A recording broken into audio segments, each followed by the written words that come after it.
इंदौर के कारोबारी राजा रघुवंशी हत्याकांड की कहानी अब एक नया मोड़ ले रही है।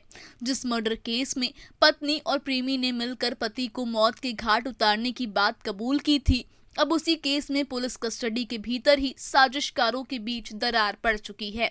अब सोनम और उसका कथित प्रेमी राज कुशवाहा एक दूसरे को ही हत्या का मास्टरमाइंड बता रहे हैं। पुलिस के सामने दोनों ने दो दलीलें दी, जिसने जांच को और पेचीदा बना दिया है। 11 जून को शिलोंग कोर्ट में सोनम और बाकी 4 आरोपियों को पेश किया गया, जहां से सभी को 8 दिन की पुलिस रिमांड पर भेजा गया है। फिलहाल पुलिस सभी आरोपियों से अलग अलग पूछताछ कर रही है। ईस्टर्न रेंज के डीआईजी डेविस एनआर मारक के मुताबिक जब तक सोनम और राज कुशवाहा का आमना सामना नहीं होता, ये साफ नहीं होगा कि इस साजिश की असली मास्टरमाइंड कौन है। दोनों में से किसी ने नहीं झुठलाया कि वे मर्डर में शामिल थे, लेकिन सोनम का कहना है कि राज ने पूरी प्लानिंग की, उसी ने सुपारी दिलाई, लोकेशन बताई और हत्या करवाई।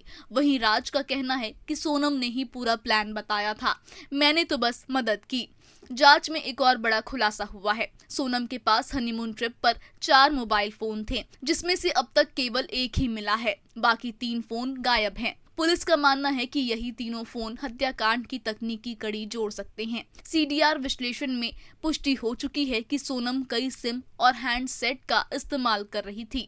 22 मई की रात राजा और सोनम शिलोंग के शिपारा होम स्टे में ठहरे थे। सुबह चेकआउट के वक्त सोनम जानबूझकर अपना बैग छोड़ गई, जिसमें उसका मंगलसूत्र और सोने की अंगूठी मिली।